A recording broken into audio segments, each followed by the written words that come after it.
हे friends, कैसे हो आप सब लोग। आशा करता हूँ आप सभी ठीक और अच्छे होंगे। मैं हूँ आपका अपना दोस्त वरिंदर खजूरिया और आप देख रहे हैं in depth.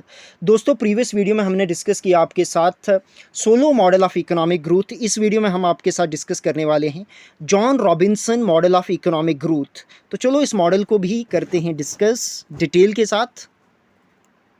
Miss John Robinson अपनी किताब जिसका नाम था द एकमुलेशन ऑफ कैपिटल में एक मॉडल को बिल्ड करती हैं, ठीक है, जो था मॉडल इकोनॉमिक ग्रोथ का। कब इन्होंने बिल्ड किया था? 1950s में। तो ये मॉडल फोकस किस पे करता है? एग्रीकल्चर और इंडस्ट्रियल सेक्टर के बीच में, ठीक है, डेवलपिंग इकोनॉमी में, ठीक है।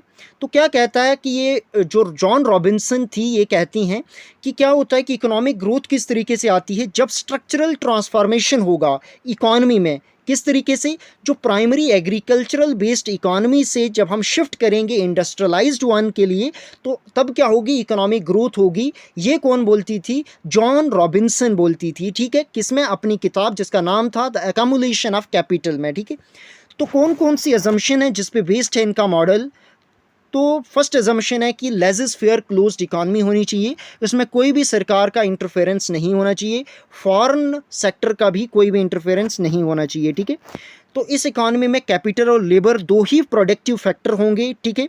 और अगर किसी गिवन आउटपुट को प्रोड्यूस करना है तो कैपिटल और लेबर एम्प्लॉयड होंगे, फिक्स्ड प्रोपोर्शन में उनका यूज़ होना चाहिए। किसका? कैपिटल और लेबर का, ठीक है। और जो टेक्नोलॉजिकल प्रोग्रेस होगी वो भी क्या होगी? फिक्स्ड और न्यूट्रल होगी, ठीक है। और कोई भी शॉर्टेज या लेबर या एंटरप्रेन्योर की नहीं होनी चाहिए, ठीक है।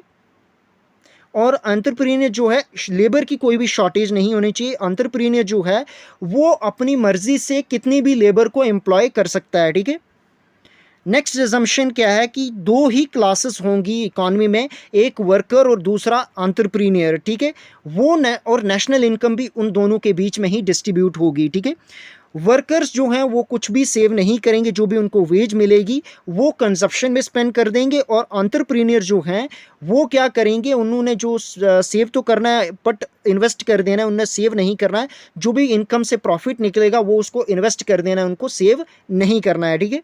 और कोई भी चेंजेस प्राइस लेवल में कोई चेंजेस नहीं आने चाहिए, ना ही गुड्स की प्राइस में ना ही फैक्टर के प्राइस में, ठीक है। और दो सेक्टर ऑफ इकॉनमी अज्यूम किए थे इन्होंने, एग्रीकल्चर और इंडस्ट्री, ठीक है। और टोटल नेशनल इनकम क्या होगा? Total wages plus total profit. तो ये थी अजम्पशन जिस पे बेस्ड है John Robinson model of economic growth, ठीक है। तो इसी मॉडल को और भी एक नाम से जाना जाता है, उसका नाम है कैपिटल एकमुलेशन मॉडल के नाम से भी जाना जाता है, John Robinson model of economic growth को। मोस्ट इंपॉर्टेंट पॉइंट है ये भी। अब क्या क्या इसके फीचर्स क्या क्या हैं John Robinson model of economic growth की, उनको डिस्कस करते हैं डिटेल के साथ।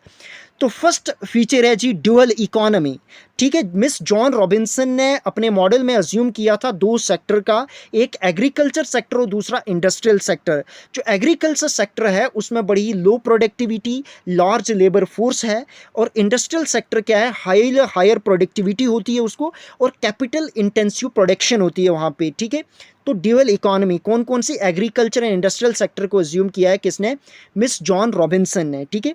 लेबर मोबिलिटी क्या होगी? अब एग्रीकल्चर से क्या करेगी? जो लेबर थी वो मूव करेगी कहाँ के लिए? इंडस्ट्रियल सेक्टर के लिए। जिस वजह से क्या होगा? इंडस्ट्रियल सेक्टर एक्सपेंड करेगा, ठीक है। और जिस वजह से क्या होगी? एग्रीकल्चर की एम्प्लॉयमेंट जो थी वो डिक्रीज होगी और इंडस्ट्रियल एम्प्लॉयमेंट बढ़ेगी, ठीक है। और इसी वजह से क्या होगा? कैपिटल एकमुलेशन भी होगी, क्योंकि इंडस्ट्रियल सेक्टर अगर एक्सपेंड होना है तो उसके लिए इन्वेस्टमेंट भी चाहिए। कैपिटल एज्यूम जो होगी, कैपिटल एकमुलेशन क्या होगी? वो इंडस्ट्रियल सेक्टर में ही होनी चाहिए। जिस वजह से क्या होगी? इन्वेस्टमेंट ज़्यादा होगा तो इंडस्ट्रियल प्रोडक्टिविटी ज़्यादा होगी, आउटपुट ज़्यादा होगी तो ग्रोथ होगी, ठीक है। तो नेक्स्ट फीचर है जॉन रॉबिन्सन की मॉडल ऑफ इकोनॉमिक ग्रोथ का, वो है technological progress. Miss John Robinson ने अपने मॉडल में रिकॉग्नाइज अहमता इसकी भी रखी थी, किसकी? टेक्नोलॉजिकल प्रोग्रेस की, कि ये भी एक ड्राइवर है इकोनॉमिक ग्रोथ का।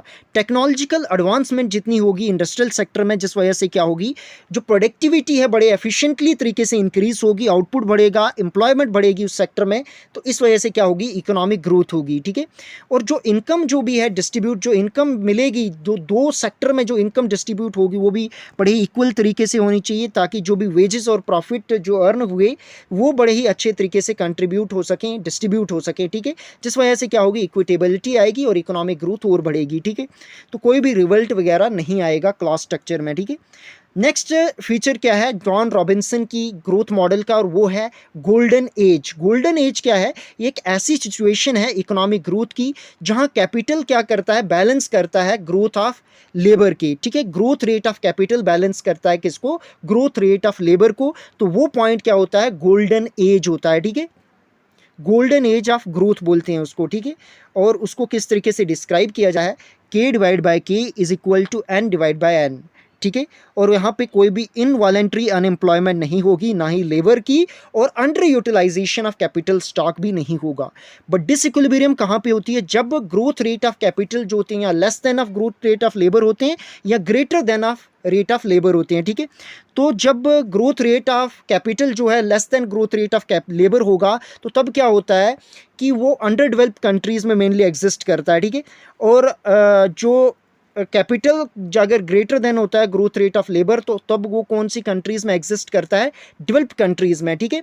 तो इस वजह से हम कह सकते हैं कि जो मिस जॉन रॉबिन्सन का मॉडल है वो हाईलाइट इंपॉर्टेंस, कौन सी इंपॉर्टेंस को डिस्प्ले करता है, एग्रीकल्चर वो इंटरप्ले करता है किसके किसके बीच में, एग्रीकल्चर और इंडस्ट्रियल सेक्टर में, ताकि जो लेबर है एग्रीकल्चर सेक्टर में वो मूव होगी इंडस्ट्रियल सेक्टर की ओर, और जिस वजह से क्या होगा, ज़्यादा प्रोडक्टिविटी, ज़्यादा इन्वेस्टमेंट और इकोनॉमिक डेवलपमेंट क्या बढ़ेगा, बहुत ज़्यादा बढ़ जाएगा। और ये नीड ऑफ इन्वेस्टमेंट किस पे फोकस रखने को बोलती है miss John Robinson, industrial sector पे, ताकि वही ड्राइव करेगी प्रोडक्टिविटी ग्रोथ और स्ट्रक्चरल ट्रांसफॉर्मेशन तभी आएगा, ठीक है। और ये मॉडल टेक्नोलॉजिकल प्रोग्रेस और लेबर मोबिलिटी को भी इक्वल फोकस रखता है, ताकि क्या होगा कि शेपिंग ऑफ इकोनॉमी जो है बहुत अच्छे तरीके से चलेगी, एकदम बैलेंस्ड ग्रोथ होगी, ठीक है, इकोनॉमी में। तो ये था मॉडल किसका, miss John Robinson model of economic growth. तो थोड़ी एक पॉइंट और है कि miss John Robinson model of economic growth क्या कहता है कि total output of the economy किसके इक्वल होगा, ये होगा output of agriculture sector plus output of industrial sector, ठीक है।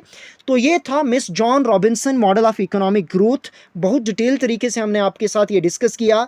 मॉडल कैसा लगा आपको, मॉडल अगर ईजी लगा, अंडरस्टैंडेबल लगा, तो इसको ज़्यादा से ज़्यादा शेयर, लाइक और कमेंट करें, ताकि बाकी लोग भी इसका बेनिफिट उठा सकते हैं। और अगर आपने अभी तक हमारे चैनल इन डेप्थ को सब्सक्राइब नहीं किया है तो पहले उसको भी सब्सक्राइब कर दें। फर्दर अपडेट के लिए आप हमारे साथ हमारे टेलीग्राम ग्रुप को भी ज्वाइन कर सकते हो।